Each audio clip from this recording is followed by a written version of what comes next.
మొదలు పెట్టే వరకు ప్రతి నెల నేను ఇట్లా ఇట్లా కూర్చొని నిరసన తెలియజేస్తాను అధ్యక్ష. దయచేసి మీరు ప్రతి నెల ఇట్లా చెప్తున్నారు అధ్యక్ష, ప్రతి నెల ఇట్లే చెప్తున్నారు. నాకైతే నా వార్డులో మాత్రం వర్కులు మొదలు పెట్టేయాలి అధ్యక్ష. తప్పకుండా ఏదో ఒకటి చెప్తున్నారు, ప్రతి నెల వాయిదా నాకు వర్క్ మొదలు పెట్టాలి, ప్రతి నెల దయచేసి లేదధ్యక్ష. నాకైతే వర్క్ మరి కావాలి అధ్యక్ష. మాట్లాడిన తర్వాత లేదధ్యక్ష చెప్పండి. ఎమ్మి గారు మాట్లాడాలి దయచేసి. ఒకటి 15th ఫైనాన్స్ నుండి ఒకటి శాంక్షన్ చేసినారు జరిగింది అధ్యక్ష, కానీ మొదలు పెట్టకున్నారు. ఈ 3-4 మా పీరియడ్ అయిపోతుంది అధ్యక్ష. మా ఇంకా ఎప్పుడు జరుగుతాయి కదా అధ్యక్ష? సభకు నమస్కారం అధ్యక్ష. 4.5 years కంప్లీట్ అవుతుంది అధ్యక్ష. ఇంతవరకు నా వార్డులో మున్సిపాలిటీ తరఫున ₹1 ఖర్చు చేయలేదు అధ్యక్ష. నేను కూడా రాబోయే కొద్ది రోజుల్లోనే ప్రజలలోకి వెళ్లాల్సిన పరిస్థితి వస్తుంది అధ్యక్ష. నేను ప్రజలకు ఏ సమాధానం చెప్పాలి అధ్యక్ష? ఏబిఎం చర్చి దగ్గర రోడ్ ఏమని నేను అడగని రోజు ఉండదు అధ్యక్ష. గౌరవ మినిస్టర్ దృష్టికి కూడా తీసుకెళ్లడం జరిగింది అధ్యక్ష. అక్కడ శంకుస్థాపన టెంకాయ కూడా కొట్టారు. మొన్న కమిషనర్ గారు కూడా వచ్చారు అధ్యక్ష. కానీ ఇప్పటి వరకు నాకు రోడ్ అయితే కంప్లీట్ కాలేదు. ఒక కాలువ కానీ ఒక రోడ్డు కానీ కంప్లీట్ కాలేదు. నేను కూడా అధ్యక్ష తోటి కౌన్సిలర్ల గారితో నేను కూడా నిరసన తెలియజేస్తున్నా అధ్యక్ష. మాట్లాడండి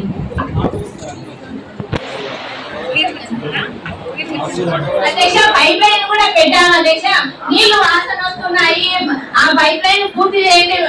పైప్ లైన్ కూడా పూర్తి చేయడం లేదు అధ్యక్ష. పైప్ లైన్ లో లేవు, ఏదో వేసినామంటే తప్పకుండా సమాధానం ఇస్తాను. దయచేసి మీ సీట్లలో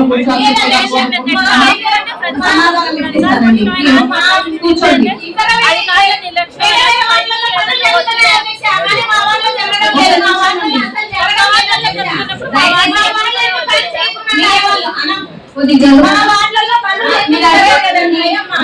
మాట్లాడి మాకైతే మీరు అడిగారు సమాధానం చెప్పించాలన్నా అవసరం లేదు. ప్లీజ్ దయచేసి ఎంఈ గారితో మాట్లాడిస్తాను. మీరు దయచేసి లేవండి. ఎంఈ గారు మీకు ఏమన్నా ఈ వార్డులో ఒక నిమిషం అండి మాట్లాడి. అవునండి నేను లేనన్నా కొన్ని వాళ్ళకన్నా 10 లక్షలు 20 లక్షలు ఏదో ఒక వర్గంగా జరిగింది. నా వార్డులో ఏ రకంగా కూడా జరగలేదు అధ్యక్ష. ₹1,00,000 వరకు కూడా జరగలేదు. 5 ఏళ్ళ కాలం పూర్తిగా వస్తా ఉంది. ఒక్క వర్క్ అంటే ఒక వరకు నేను 20 వరకు చేసుకోలేకపోతున్నా. వార్డులో నీళ్లు పోతున్నాయి, ఇళ్ళలోకి నీళ్లు పోతున్నాయి. ఆ సమస్య చెప్తానే ఉన్నా. నేను ఎలక్ట్ అయిన రోజు నుంచి ఈ రోజు వరకు చెప్తానే ఉన్నా అధ్యక్ష. మరి ఎవరిది అధ్యక్ష ఈ బాధ్యత? గతంలో 3 ఏళ్ళు వైసీపీ అధికారంలో ఉంది, తర్వాత అధికారం మారిన తర్వాత కూడా ఇట్లా మీరు అనడం కాదు అధ్యక్ష. ఆ రోజు మీకు చెప్పడం జరిగింది, మీరేం చేయలేకపోయినారు.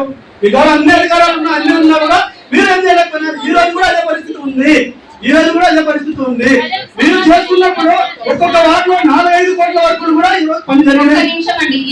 కాలనీ కావచ్చు, అక్కడ 4 కోట్లు 5 కోట్ల వరకు కూడా పనులు జరగడం జరిగింది. ఇంకోటి 28వ వార్డులు జరిగింది. ఇట్లా ప్రతి వార్డులో పని జరగడం జరిగింది. మా వార్డుకు వచ్చే లోపల ₹1,00,000 కూడా నా వార్డులో జరగలేదు. ఎందుకు ఇది వివక్ష అంటారా? ఏమన్నా లేకపోతే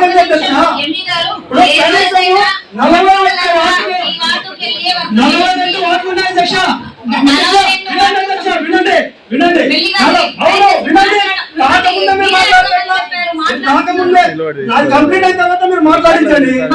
మరి మీరు నాది కంప్లీట్ చేయకుండా ఆపలేదు అధ్యక్ష. ఆపుతున్నందుగా చెప్తున్నా. 42 వార్డులు ఉన్నాయి అధ్యక్ష. ప్రతి వార్డులో ఏదో ఒక రకంగా పని జరిగింది. నా వార్డులో ఎందుకు జరగలేదు? దానికి కారణం ఏంటి? సమస్య తీవ్రంగా ఉంది అని చెప్పడం జరిగింది. నేను వార్డులో నీళ్లు పోతా ఉన్నాయి. వార్డు గురించి వేరే కౌన్సిలర్ కూడా లేచి మాట్లాడుతా ఉన్నారు. ఏదేదో జరుగుతా ఉంది. ఈ రోజు వరకు కూడా పని మీద ఏదో రకంగా కూడా చేయట్లేదు. నేను ఎంఈ గారి దగ్గరికి 10 సార్లు 15 సార్లు తిరిగా దీని మీద అన్ని రకాలు జరుగుతున్నా కూడా పని జరగట్లేదు. ఏంటిది అసలు? ఎందుకు వస్తున్నాము కౌన్సిల్ అర్థం కాని పరిస్థితి. తోటి సభ్యులు కింద కూర్చున్న పరిస్థితికి వచ్చింది అని చెప్తే ఈ కౌన్సిల్ కే సిగ్గు చేయడం తెలుసు. కౌన్సిల్ కే సిగ్గు చేయదు. మీరు ఇక్కడ 42 వార్డు సమానమే అని చెప్పి ఎక్కడ వివక్షత చూపించకుండా ఆ సభ అధ్యక్షులుగా ప్రతి వార్డుకి అమౌంట్ అలాట్ చేయడం జరుగుతుంది. అలాగే ఎంఈ గారికి అన్ని ఆదేశించడం జరుగుతుంది.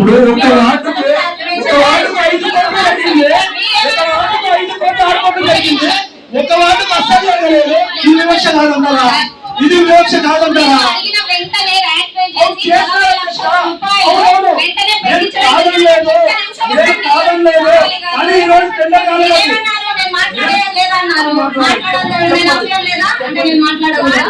ఒక నిమిషం ఉండండి ప్లీజ్.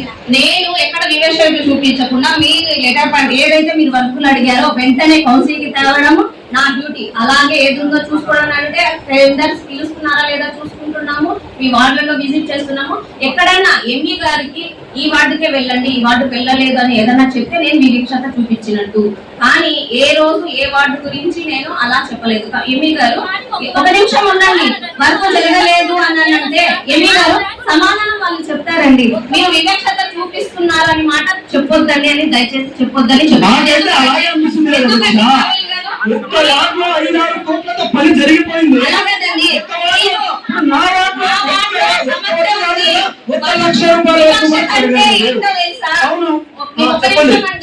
నిన్న మీరు అడిగిన వెంటనే నేను పెట్టను, కౌన్సిల్ కే రావాలి అని చెప్తే నేను టీడీపీ కౌన్సిలర్ కాబట్టి మీరు ఇట్లా చేశారని అది వివక్షత ఉంటుంది. మీరు అడిగిన వెంటనే అక్కడ ప్రజలు సఫర్ అవుతున్నారు అని చెప్పిన వెంటనే నేను క్లారిఫై చేసి మరి ఈ అజెండా తీసుకురావడం జరిగింది.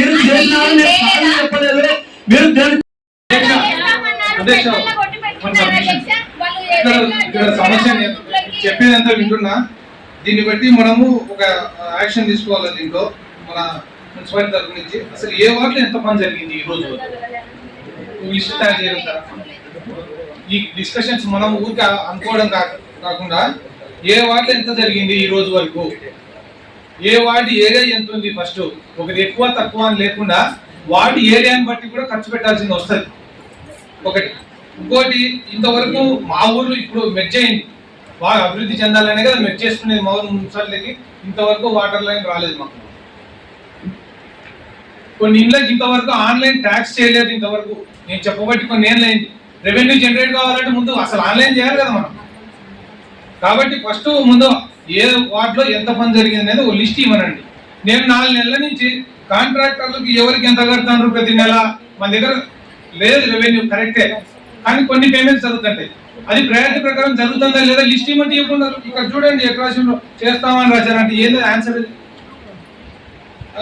అధ్యక్ష లెట్ మీ కంప్లీట్. ఇక్కడ ఖాళీ స్థలంలో వివరములు ఇచ్చారు అధ్యక్ష. ఓపెన్ ల్యాండ్స్ లిస్ట్ ఇచ్చారు, దానికి అథెంటికేషన్ లేదు ఆథరైజ్డ్ పర్సన్ దగ్గర నుంచి. ఊరికి లిస్ట్ ఇస్తే నేనేం చేయాలి? దాన్ని ఆథరైజ్ చేయాలి. ఆథరైజ్డ్ పర్సన్ సంతకము లాంటి సీల్ ఉండాలి కదా. ఇచ్చారు కరెక్టే. దానికి లిస్ట్ ఇచ్చినప్పుడు ఏదైనా ఏ వార్డు మెంబర్ కైనా లిస్ట్ ఇచ్చినప్పుడు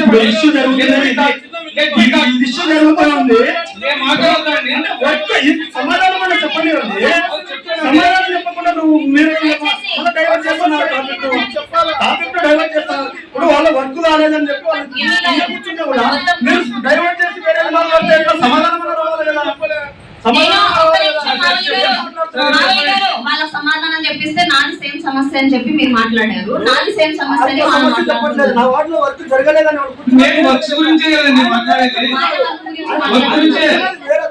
ఎంఈ గారు ఫ్లాట్ ఇవ్వండి.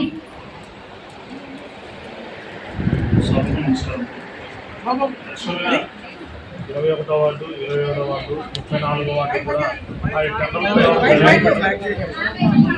ఆ టెండర్లో ఎస్ఆర్ కన్స్ట్రక్షన్స్ అనే వాళ్ళు కాంట్రాక్టర్ పార్టిసిపేట్ చేయడం జరిగింది. అతనికి ఆ వర్క్ల పైన కూడా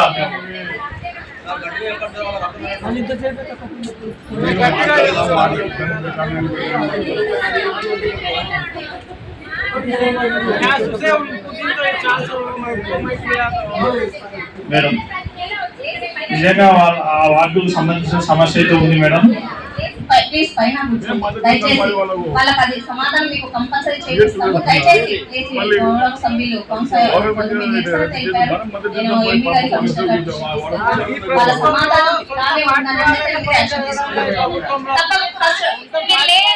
ఒకటి కమిషనర్ గారు నేను ఇలాగే ఉందని లాస్ట్ మంత్ ఒక నిమిషము కాంట్రాక్టర్స్ తో మీటింగ్ ఒక నిమిషం ప్లీజ్ ఒక నిమిషం.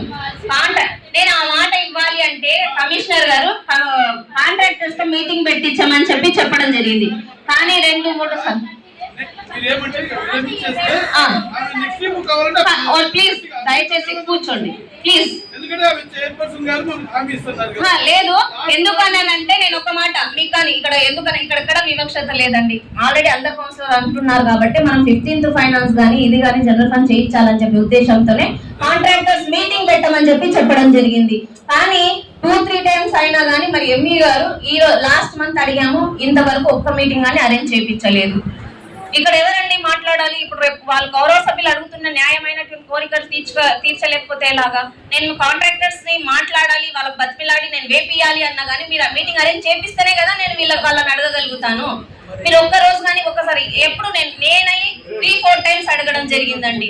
మేడం లేదు, మండే పెడతారంటే లేదు, బుధవారం పెడతానన్నారు. బుధవారం సార్ ఏమైనా పెడుతున్నారా రేపు అని అంటే లేదు, శనివారం పెడతానన్నారు. అలా అయితే ఎలా ఎంపీ గారు? ఇక్కడ గౌరవ సభ్యులతో ఎవరు మాట పడుతున్నారు చెప్పండి ప్లీజ్. మీరు లేయండి, నేను మీ గురించి ఆలోచించి ఆల్రెడీ కాంట్రాక్టర్స్ తో మాట్లాడాలని చెప్పి ఫస్ట్ కాంట్రాక్టర్స్ తో మాట్లాడిన తర్వాత తప్పకుండా మిమ్మల్ని కానీ లేదండి. ఎందుకనంటే నేను కాంట్రాక్టర్స్ తో మాట్లాడగలుగుతేనే కదా నేను మీతో చెప్పగలుగుతాను. అది పెట్టమని చెప్పి ఈ రోజు వాళ్ళ మీద మాట్లాడండి ఎంపీ గారు.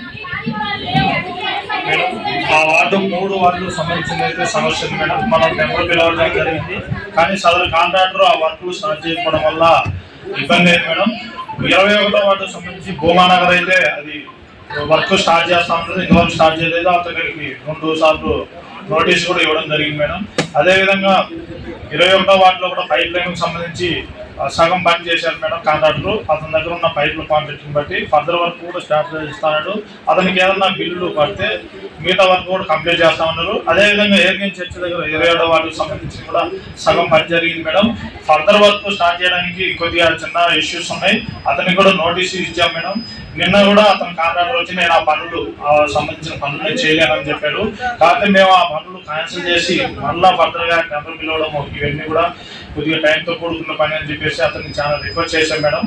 అతను రిక్వెస్ట్ చేస్తే భూమానగర్ ఏవిఎన్ చర్చ్ దగ్గర 2 వర్క్లు కూడా స్టార్ట్ చేస్తాను మేడం. అది అయితే కాంట్రాక్టర్ తో ఇష్యూ ఉంది మేడం. మేము అతన్ని క్యాన్సిల్ చేసి ఫర్దర్ వర్క్ ప్లాన్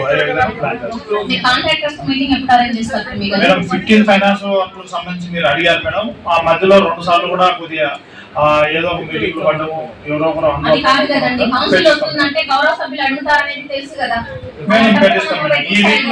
ఈ వీక్ లో కండక్ట్ చేస్తాం మేడం. అలాగే కమిషనర్ గారు, నేను ఆల్రెడీ దీని మీద మీతో వచ్చిన తర్వాత వెంటనే మాట్లాడడం జరిగిందండి. వాళ్ళ మీద హోల్డ్ పెట్టడమా, బ్లాక్ లిస్ట్ పెట్టడమా చేస్తే గానీ వాళ్ళు టెండర్స్ ఎవరైతే వేస్తారో వాళ్ళు కాంట్రాక్టర్ ముందుకు రారు, వాళ్ళకి బ్లాక్ లిస్ట్ పెట్టండి అని కానీ మీకు చెప్పడం జరిగిందండి. అధ్యక్ష ఒక నిమిషం అండి కమిషనర్ గారు, దీని మీద మీరు ఆ కాంట్రాక్టర్స్ తో కానీ క్లియర్ గా తప్పకుండా అండి నేను వీలైనంత త్వరగా మీ సమస్యని క్లియర్ చేపించి కాంట్రాక్టర్ ఒక నిమిషం అండి కాంట్రాక్టర్స్ తో మాట్లాడిన తర్వాత మిమ్మల్ని కానీ పిలిపించడం జరుగుతుంది. ఇప్పుడే మాట్లాడుతున్నారు దయచేసి.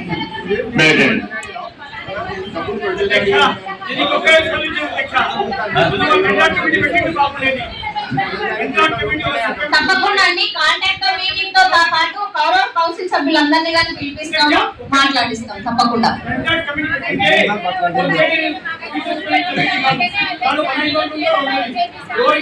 అధ్యక్ష అధ్యక్ష అధ్యక్ష మళ్ళీ ఆ బిల్స్ అన్ని కూడా ప్రాసెస్ లో పెట్టి 5,06,00,000 బిల్స్ ఉంటే 5 కోట్ల రూపాయలకు అప్లోడ్ చేయడం జరిగింది 15th. Tomorrow onwards general fund సంబంధించి వర్క్స్ ఏవైతే ఉన్నాయో, ఏ బిల్స్ అయితే వెనక్కి వచ్చాయో ఆ బిల్స్ ను మళ్ళీ రేపటి నుంచి అప్లోడ్ చేయడం జరుగుతుంది. కొన్ని టెక్నికల్ ఇష్యూస్ వల్ల కొంచెం స్లో అవుతుంది. ఇప్పుడు గౌరవ వార్డ్ మెంబర్స్ ఎవరైతే చెప్పేటువంటి విషయాలు ఏవైతే ఉన్నాయో 5వ తేదీ క్లారిటీ వస్తుందండి. 5వ తేదీ క్లారిటీ ఇస్తాం. అధ్యక్ష ఒకే ఇష్యూ మీద అయిపోయింది, మేము మాట్లాడండి అధ్యక్ష.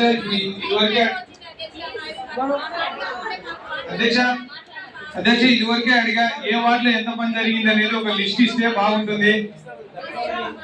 అధ్యక్ష మీ ద్వారా నేను కమిషనర్ గారిని అధికారులు అడిగేది ఏంటంటే ఏ వార్డులో ఎంత పని జరిగింది అనేది ఒక లిస్ట్ ఇస్తే కౌన్సిలర్స్ అందరికీ క్లారిటీ ఉంటుంది. ఆ వార్డులో జరగలేదు, ఓ వార్డులో జరిగింది అని